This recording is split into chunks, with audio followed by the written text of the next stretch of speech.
Bonjour à toutes et à tous, merci d'être là aujourd'hui. Donc nous avons deux invités qui ne vont pas tarder, mais puisque Didier Pourquerie est là, nous allons commencer avec lui.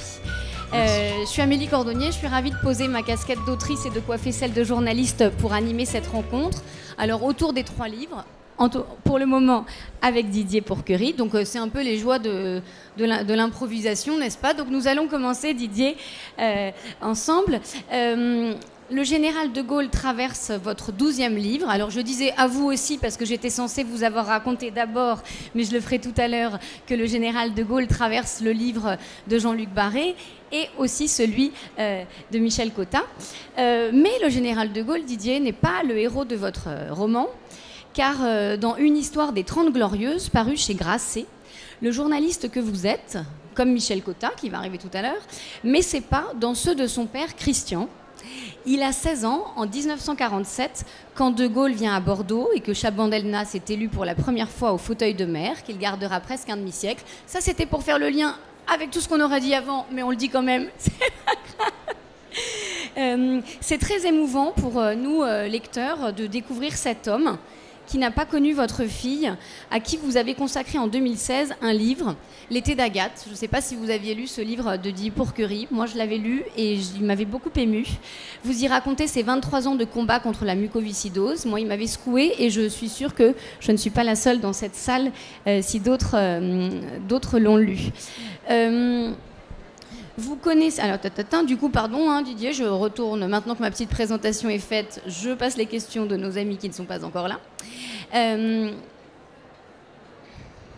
Didier, pour pouvoir écrire ce livre, vous avez enquêté comme un historien. Vous avez interrogé les proches et les collègues de votre père, Christian. Il a 47 ans, le 9 mars 1979, lorsqu'il meurt tragiquement au volant de sa R16TX. Comme ça, on visualise bien la voiture, si on la connaît. Dans un accident de voiture sur la RN10, une portion de route qui a la réputation d'être dangereuse et qui se retrouve souvent dans les pages girondines du quotidien Sud-Ouest. Vous confiez dans votre livre que l'urgence de raconter son histoire vous est apparue lors d'un mois de mars, celui de 2016. Comment ce livre s'est-il imposé à vous? Eh bien, il s'est imposé à moi parce que... après avoir écrit un livre sur ma fille, en tant que père, donc, je me suis aperçu que je connaissais très mal mon père. Et ça arrive assez souvent, en tout cas dans ma génération, les pères étaient assez taiseux. Ils ne racontaient pas leur vie. Et le mien, tout particulièrement. Et donc je me suis aperçu que c'était quelqu'un de...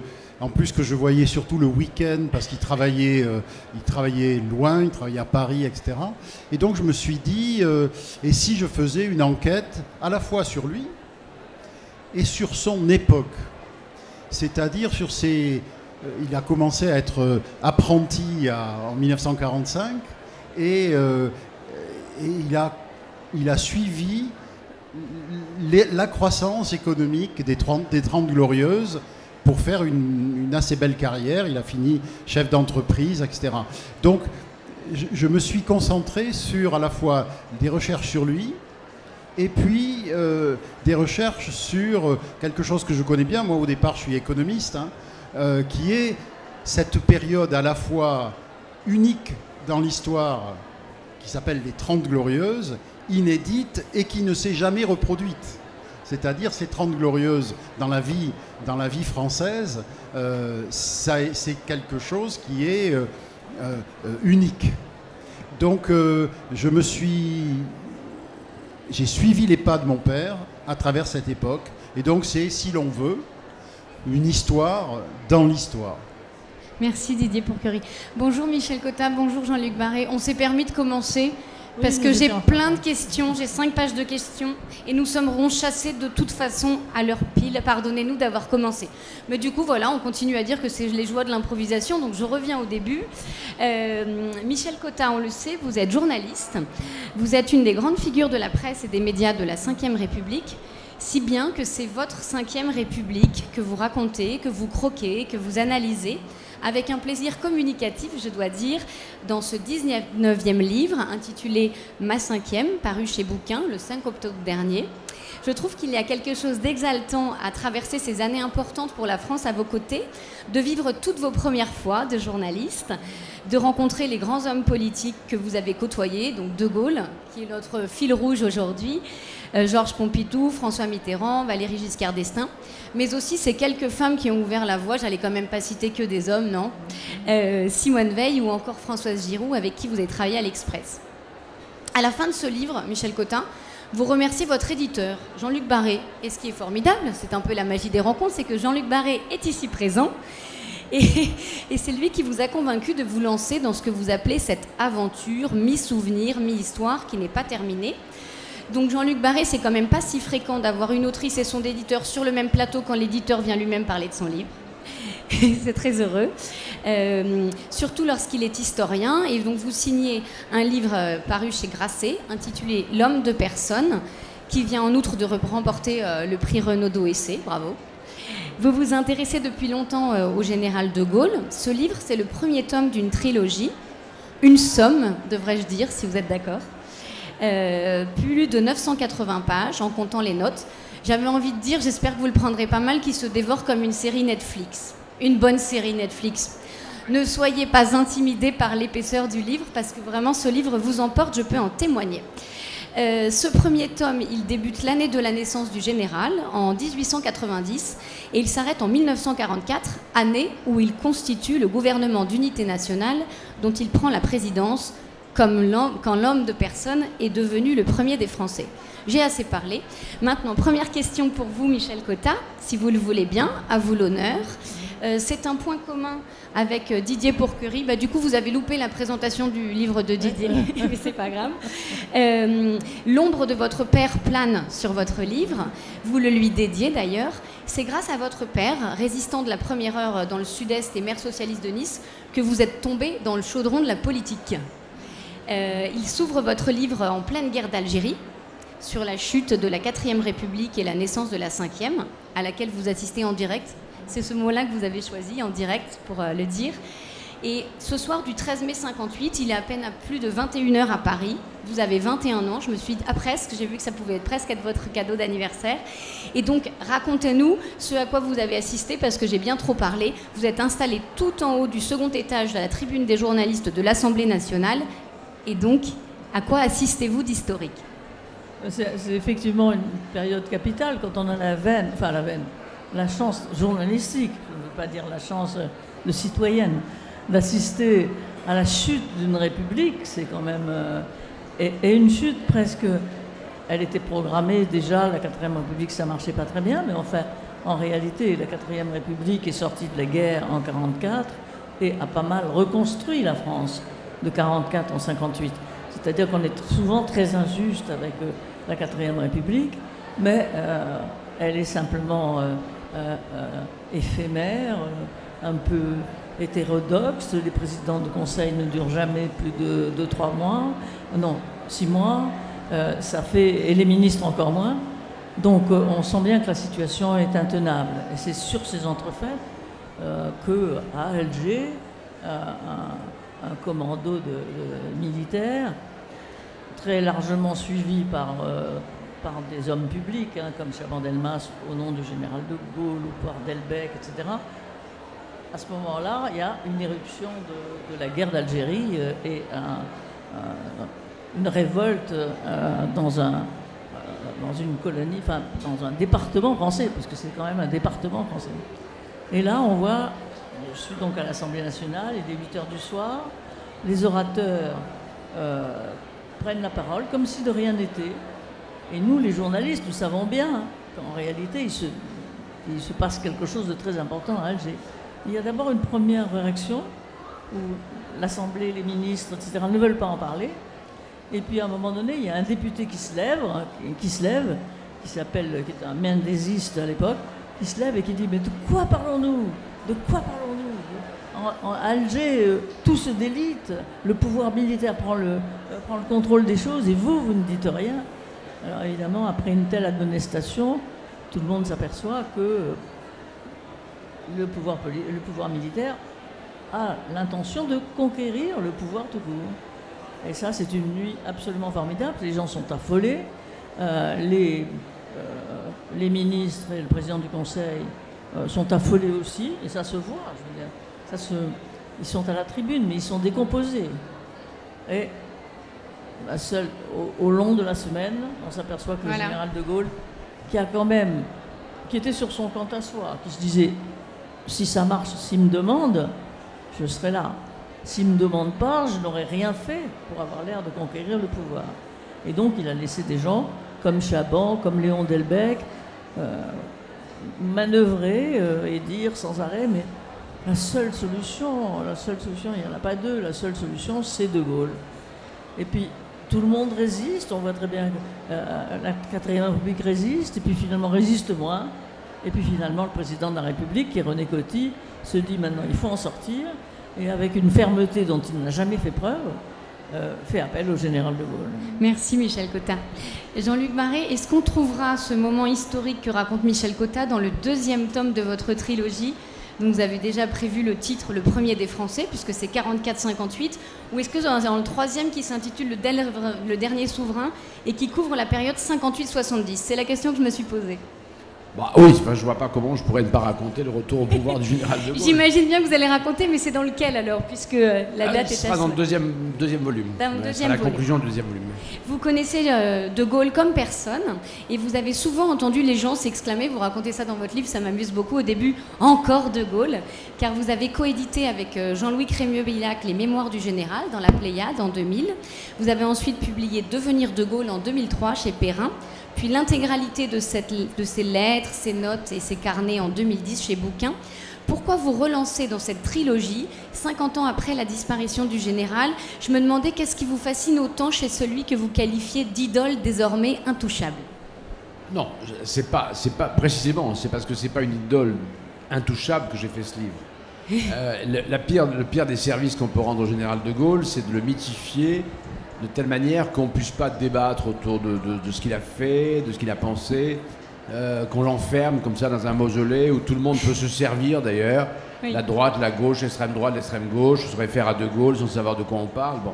Non, au contraire, c'est un vrai sujet passionnel, De Gaulle. Il a toujours, de son vivant, il a été, on l'oublie aujourd'hui, puisque tout le monde en effet est gaulliste, soi-disant, il a été un des hommes politiques les plus haïs de France.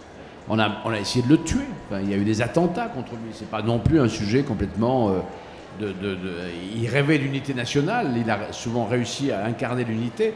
Pour autant, il y a eu beaucoup de divisions autour de lui. Non, ce qui est vrai, c'est que 53 ans après sa mort, le débat, le travail des historiens est loin d'être terminé.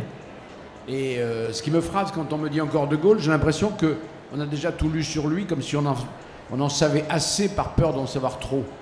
C'est un peu ça l'idée, c'est-à-dire que sur les grandes questions, il y a beaucoup de malentendus, sur son destin, il y a encore beaucoup de choses à explorer.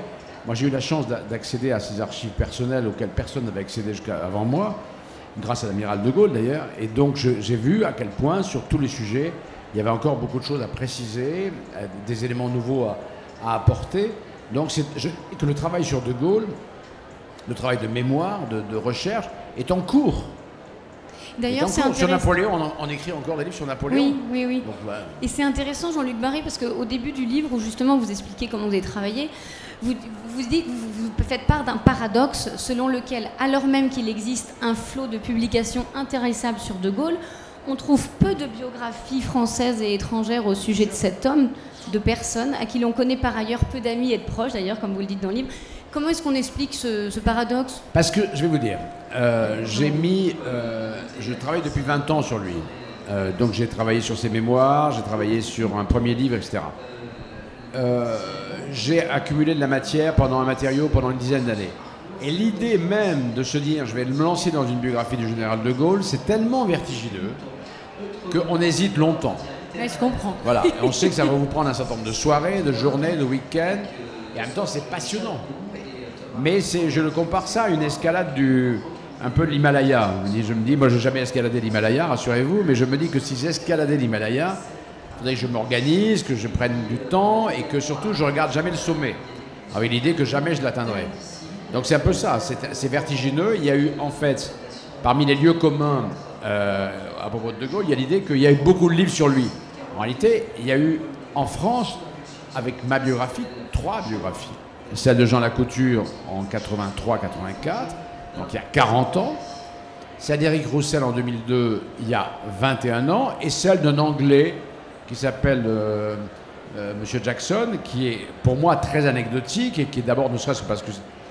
Comment un Anglais peut comprendre quelque chose à De Gaulle? D'ailleurs, ça se saurait si les Anglais avaient compris quelque chose à De Gaulle depuis la France libre. Non, mais toute plaisanterie mise à part, en France, des biographes français, il y a 3 biographies à l'heure actuelle. Donc, parce que c'est vertigineux, c'est monumental. C'est qu'on aime ou qu'on n'aime pas De Gaulle, c'est pas le débat. C'est un homme qui a marqué, songez quand même que c'est l'homme qui a marqué toute la période de la Seconde Guerre mondiale, toute la période de la 4e République, et surtout qui a été le fondateur de nos institutions. Et quel personnage en plus. Donc ça veut dire que ce que j'ai entrepris, c'est une entreprise un peu... Je compare ça au facteur cheval. Je suis un peu comme le facteur cheval, quoi. J'ai construit mon... comment Sisyphe. Oui, c'est ça, le rocher de Sisyphe. C'est quelque chose de... Mais une fois qu'on est pris dans la... D'abord, moi, j'ai toujours été passionné par ce personnage. Je dis que je suis le héros de mon adolescence. C'est vrai, quand j'avais 15-16 ans, je regardais enfin non, même avant, 12-13 ans, je regardais les conférences de presse du général de Gaulle, et c'était pour moi, je regardais Zorro et de Gaulle, quoi. Je regardais... mais c'est vrai. Mais de Gaulle est un peu Zorro aussi, d'ailleurs. Voilà. On est d'accord avec ça. Je trouvais ça fascinant. Je me disais, mais ce personnage d'incroyable. Ouais. Et donc, je l'ai connu évidemment très tard. D'abord, je ne l'ai pas connu du tout. J'ai bien connu son fils, mais pas lui. Et il n'a cessé de me hanter, voilà. Et au fond, j'ai le sentiment aujourd'hui, à l'âge que j'ai, d'avoir connu un certain nombre de présidents, comme chacun d'entre vous, et je me dis, qu'est-ce qui reste de tout ça? Qu'est-ce qui reste? Il reste De Gaulle. Voilà. Le reste est bien ici et là. Moi, j'étais très proche de Jacques Chirac, que j'ai beaucoup aimé, avec qui j'ai travaillé, mais si j'avais dit à Jacques Chirac que de près ou de loin, il pouvait être comparé à De Gaulle, il m'aurait rayonné. Lui-même avait conscience qu'il y avait De Gaulle. Il me disait souvent, Chirac me disait, mais au fond, dans l'histoire, il y aura Napoléon ou De Gaulle. On poursuit avec il y aura Chirac. Oui, tout à fait. On poursuit avec vous, Didier Pourquerie. On continue d'improviser, mais après, c'est bon, je serai remise sur mes pattes de départ. Il existe de nombreux documents sur la Ve République, ça c'est pas Jean-Luc Barré qui va le contredire, ni d'ailleurs Michel Cotta, ou sur le général de Gaulle. Et vous, Didier, vous avez pu vous appuyer... non, je voulais dire que Michel Cotta, vous avez pu vous appuyer, c'était très intéressant dans votre livre, sur des chiffres précis, notamment concernant le temps de parole des différents partis politiques. Ça m'a beaucoup intéressé pendant la campagne électorale sous la Ve République, car on vous avait confié cette enquête lorsque vous étiez chercheuse à Sciences Po. En revanche, vous, Didier, c'est pas tout à fait ça. Vous ne disposiez de presque aucune information sur votre père, qui est né le 22 mai 1931 à Bordeaux. Vous saviez, comme vous l'avez dit tout à l'heure, qu'il est ingénieur, qu'il travaillait beaucoup, qu'il s'absentait très souvent et qu'il conduisait vite. Vous connaissiez ce que vous appelez son obsession de la réussite, du dépassement et de la performance, mais vous ignoriez tout ou presque de lui. Vous vous interrogez et c'est poignant, vous dites « Qui était cet homme, ne parlant jamais de son passé ?» Et ce père, qui est ailleurs, aux semaines opaques et qui est toujours en voyage, qui était-il, vous dites-vous, celui-là si puissant qu'il semblait tout décider pour moi? Et jusqu'à ce qu'il se perde dans la nuit sur la RN10, vous laissant, dites-vous, dans une stupeur douloureuse. Je me suis demandé, Didier Pourquerie, si écrire pour vous, c'était combler les blancs et les silences de votre père. Écrire pour moi, c'est... Moi, je suis fondamentalement journaliste. C'est-à-dire que j'adore enquêter. Et pour moi, c'était une enquête. Sauf que là, c'était une enquête sans rien, sans document. Et aussi sans témoins. C'est une famille dans laquelle beaucoup de gens sont morts et donc j'avais très peu de témoins. Alors, j'ai jusqu'à des détails des historiens ou des généalogistes vont dans l'état civil, fouillent dans l'état civil. Oui, c'est le verbe fouiller que vous utilisez. Et là, vous le redites de nouveau. Je trouve ça oui, super. Oui. Parce que je me suis dit que vous étiez un peu comme un archéologue, au fond. En effet. Et l'état civil, par exemple, c'est très rare, mais il n'y a pas de trace de la mort de la mère de mon père. C'est-à-dire que pour l'état civil, elle n'est pas morte. Alors qu'elle est morte quand il avait 4 ans. Et donc il a fallu que je cherche dans les cimetières autour de Bordeaux pour trouver sa sépulture. Tout ça pour dire que moi, ce qui m'intéresse quand je fais des livres de ce type-là, c'est le dialogue qu'on peut avoir avec celui sur lequel on cherche. Faire une biographie même de quelqu'un d'ordinaire, mon père c'est un homme de son temps, mais c'est pas un héros. Eh bien, pour moi, c'est un dialogue. Pendant 3 ans, j'étais en dialogue avec lui. Et j'avais l'impression, vous savez, exactement comme quand on se promène avec quelqu'un à ses côtés. Et donc, il me faisait des remarques. Il se moquait de moi souvent, il avait une très forte ironie, donc il était un peu ironique vis-à-vis de mes recherches, etc. Et donc, voilà, pour moi, pour répondre à votre question, c'est un dialogue, et au fur et à mesure qu'on avance, on découvre des choses surprenantes, et même, on se souvient de choses, mais ça, vous avez tous vécu ça, on se souvient de choses dont on ne se souvenait pas. Écrire, c'est se souvenir aussi. C'est-à-dire des choses qui remontent de son inconscient et qui deviennent une évidence. Merci Didier.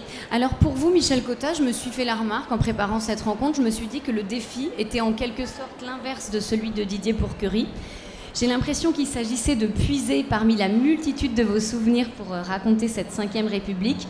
Et des souvenirs, vous en avez beaucoup, en plus des très importants. Vous n'avez pas tout à fait le même genre de souvenirs que nous autres. Si bien qu'il n'a guère été facile pour moi de choisir parmi eux. Mais j'ai fait ma petite sélection. Nous avons évoqué tout à l'heure votre première fois à l'Assemblée nationale. Et il y a de nombreuses premières fois, vous verrez lorsque vous lirez le livre de Michel Cotta, que vous racontez. Et il y en a une, c'est votre premier défi de journaliste. Et c'est notre regretté Philippe Tesson qui vous pose un défi que vous relevez et qui va vous conduire à rencontrer François Mitterrand. Comme je dois aussi surveiller l'heure, on essaie de faire un petit peu court chacun, parce que je ne voudrais pas passer trop de questions à la trappe, mais racontez-nous ce défi.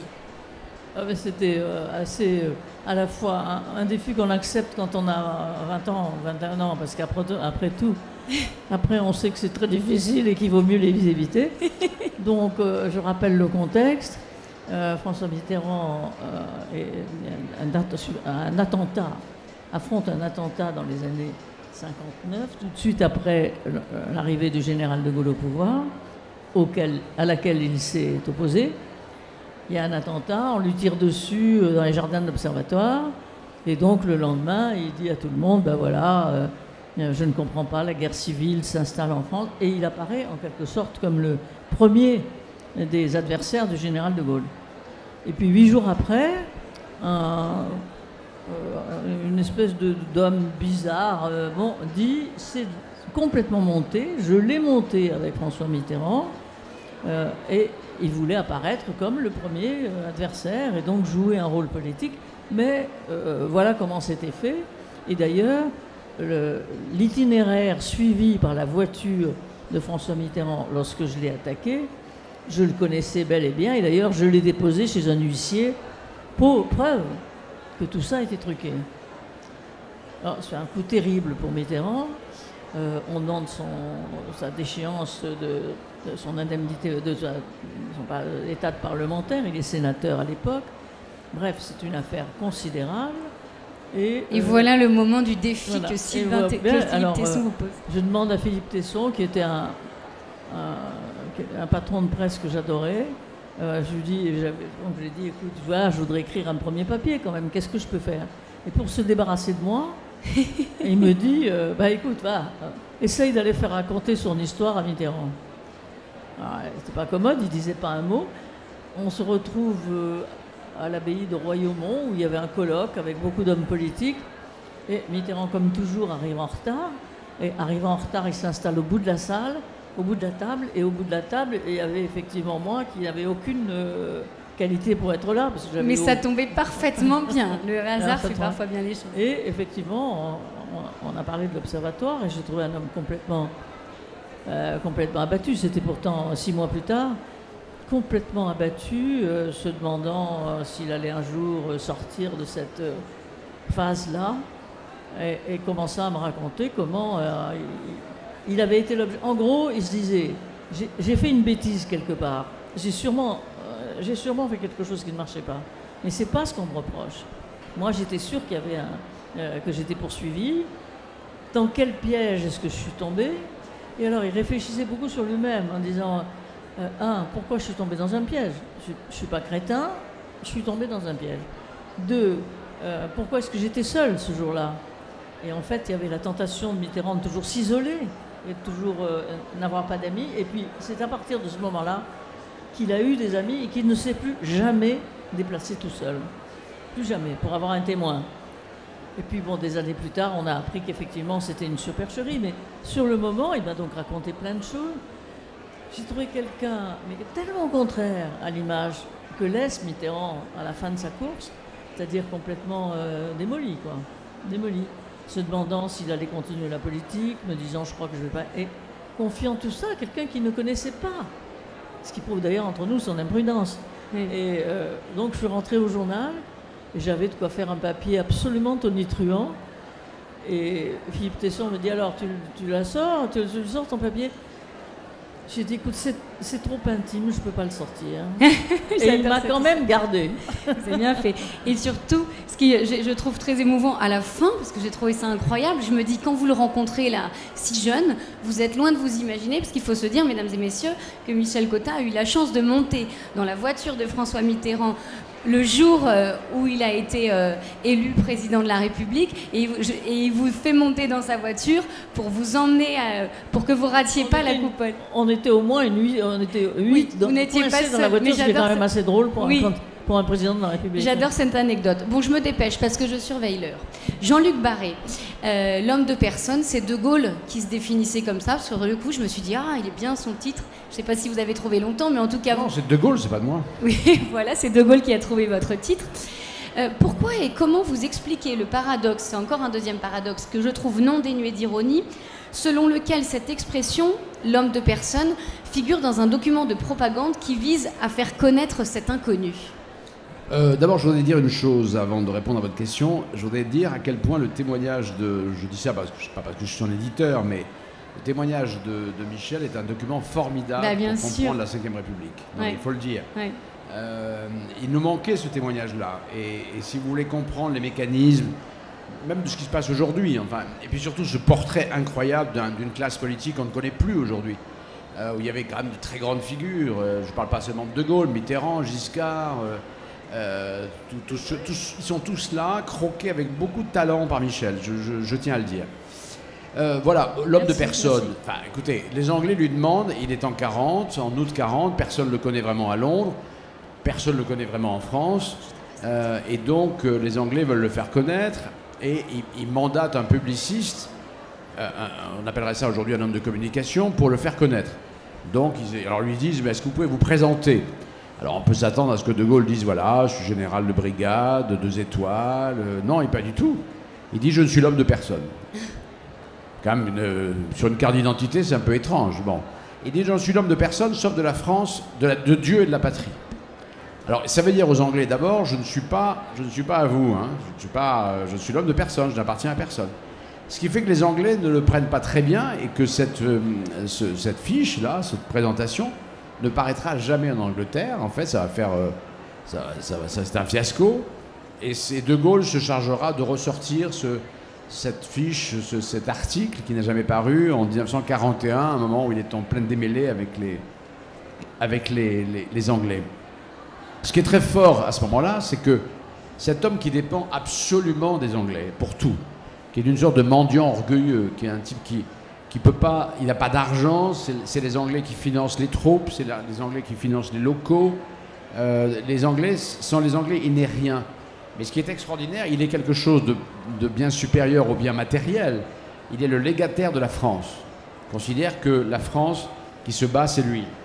Et que ça, évidemment, ça dépasse tout le reste. Et que quelque part, les Anglais lui doivent quelque chose. C'est ça qui est formidable. C'est-à-dire qu'il doit tout aux Anglais, mais quelque part, il leur dit, mais enfin, écoutez, voilà, vous êtes là pour nous aider. Alors, il est conscient que les Anglais, au fond, n'ont qu'une idée, c'est de s'emparer de l'Empire français, que les Anglais ne regardent depuis longtemps, une espèce de relation un peu de défiance entre la France et l'Angleterre.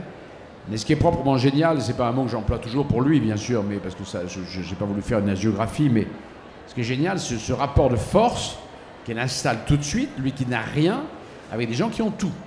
Il y a un empire, alors que la France n'a plus rien. Ouais. Et c'est comme ça, d'ailleurs, qu'il va réussir à faire en sorte qu'en 1944, la France participe à sa propre libération et retrouve son indépendance.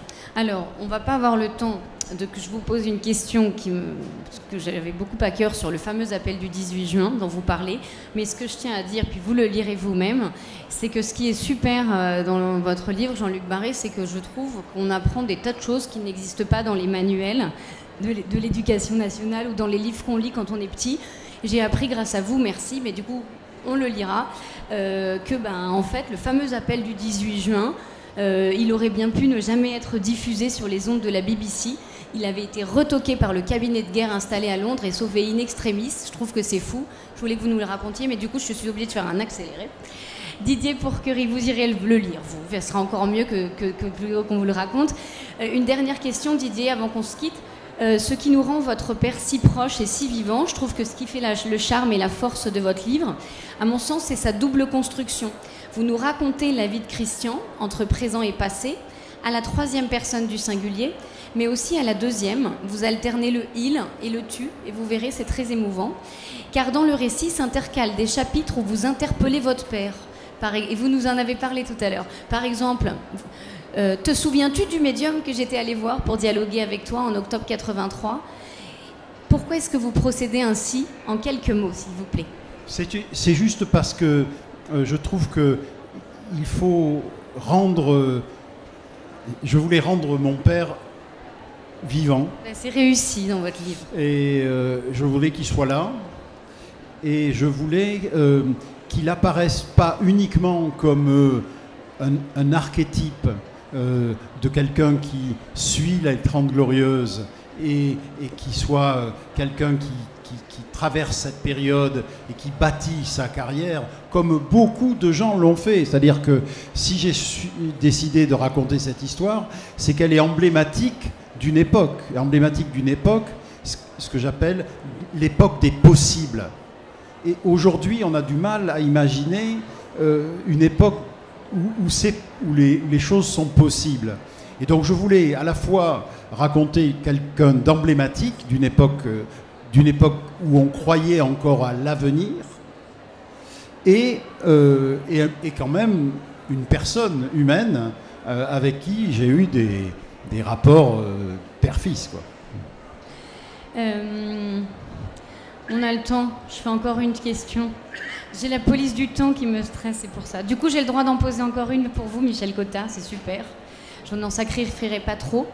Je trouve que votre livre, Michel Cotta, il se lit comme un voyage dans un temps révolu, une traversée dans un passé presque oublié, je trouve, pour les moins de 20 ans, que les moins de 20 ans ne peuvent pas imaginer. Mais remarquez, je ne sais pas s'il y a des moins de 20 ans dans la salle, donc je ne crois pas. Donc tout le monde aura en tête les souvenirs que vous racontez. Il y a cette chose qui m'a paru folle, parce qu'en fait, ce monde, c'est ce que disait Jean-Luc Barré, qu'on lit, n'existe plus aujourd'hui. La télévision débarque dans la vie politique de la Ve République. Alors aujourd'hui, on le sait, vous le voyez souvent lors d'une campagne électorale, les journalistes qui se démènent pour faire respecter l'égalité du temps de parole. Tandis que veille au grain le CSA que vous avez d'ailleurs présidé en 1981 lorsqu'il s'appelait Haute Autorité de la Communication Audiovisuelle. Mais à l'époque, Michel Cotta, ça m'a paru assez fou, le général de Gaulle, qui décidément ne fait rien comme personne, eh bien il se paie le luxe de faire savoir qu'il n'occupera pas tout son temps d'antenne. Alors en 2-3 phrases, comment est-ce que vous expliquez, Michel Cotta, cette étrange attitude ? Alors, ce serait intéressant de le demander aussi on va en parler tous les deux, mais moi je pense que le général de Gaulle a complètement sous-estimé ses adversaires. il n'avait pas besoin d'un temps de parole équivalent à eux, puisqu'il était tellement d'abord implanté, ensuite aimé, charismatique, à quel point on l'avait suivi. Donc il a complètement mésestimé François Mitterrand, d'abord, qu'il avait connu pendant la guerre. Et les deux hommes s'étaient immédiatement détestés. Ouais. Parce que le général de Gaulle voulait donner la direction du mouvement qu'avait François Mitterrand à un de ses parents. Donc ils s'étaient immédiatement détestés. Et quand de Gaulle l'avait revu en 1958, il lui avait dit « Mitterrand, encore vous ». Donc ils ne s'aimaient pas. Donc je crois qu'il sous-estimait Mitterrand. Quant à Le Canuet, en dehors de son rayonnant visage, il n'incarnait pas grand-chose et puis il n'avait aucune envie de se présenter, il avait été obligé de le faire. Et voilà. Donc ces deux... et peut-être aussi sous-estimait-il que déjà en France, il y avait des ferments de critiques. Et de critiques sévères. Bref, il n'a pas voulu participer. Puis après un premier tour très difficile, tous ses amis lui ont dit « Maintenant, il faut y aller. » Bah oui, vas-y. Dont Georges Pompidou, qui a été très important pour lui dire « Maintenant, le général, vous devez parler. » Il a parlé et ça a marché. Ça a marché. La magie a toujours opéré. Exactement. Jean-Luc Barrec, selon vous, qu'est-ce que cela dit du général de Gaulle, ça, par exemple, cette attitude? Ça veut dire qu'il n'est pas un homme politique comme les autres. Ouais. D'ailleurs, au passage, la phrase qu'il a dite à François Mitterrand, en dehors de celle que Michel a citée, c'est Monsieur Mitterrand, vous êtes un homme politique, il en faut. Voilà, il n'est pas... De Gaulle ne se situe pas, c'est le problème de Gaulle finalement. 165, d'abord il est président sortant, et pour lui, François Mitterrand, Tixier-Vignancourt, Le Canuet, ça c'est la classe politique. Et lui, il est un homme de l'histoire. Et il a un rapport d'ailleurs avec les Français qui est un rapport d'amour, qui est un rapport de passion. Et il attend des Français une adhésion, et ça dépasse les enjeux électoraux normaux. Donc je rappelle quand même qu'il était très malheureux alors qu'il avait fait près de 45% des voix au premier tour. Ça semble dingue aujourd'hui. Il n'y a pas un candidat qui dépasse 20%. C'est fou, bon. Ouais. Donc, et 45%, c'est presque un désaveu pour lui. Ouais. Il a un temps d'hésitation, donc il ne se situe pas au même niveau, c'est tout. C'est pas une preuve d'orgueil mal placée, c'est qu'il est l'homme de l'histoire et à côté, il a la classe politique. Voilà, donc il ne les méprise pas pour autant, mais il considère qu'ils ne sont pas du même niveau, mais ce qui est la vérité. Oui, c'est vrai. Bon, alors ça y est, le temps a vraiment filé. Alors avant que vous alliez vous faire dédicacer vos livres par Michel Cotta, Jean-Luc Barré et Didier Pourquerie, je précise que c'est sur le stand de leur maison d'édition. Donc vous aurez 2 en 1, finalement, Jean-Luc Barré et Didier Pourquerie-Grasset, et Michel Cotta, vous irez sur le stand de bouquins pour vous le faire dédicacer. Je voulais emporter une phrase, avant qu'on se quitte, de Léon Blum que vous citez, Michel Cotta. Il s'agit de la dernière phrase de son livre À l'échelle humaine que vous connaissez depuis toujours. Cette phrase, je la lis. « Lorsque l'homme se trouble ou se décourage, il n'a qu'à songer à l'humanité. Alors en ces temps troublés, mesdames et messieurs, songeons à l'humanité et le monde ira mieux. » Un grand merci à toutes et à tous.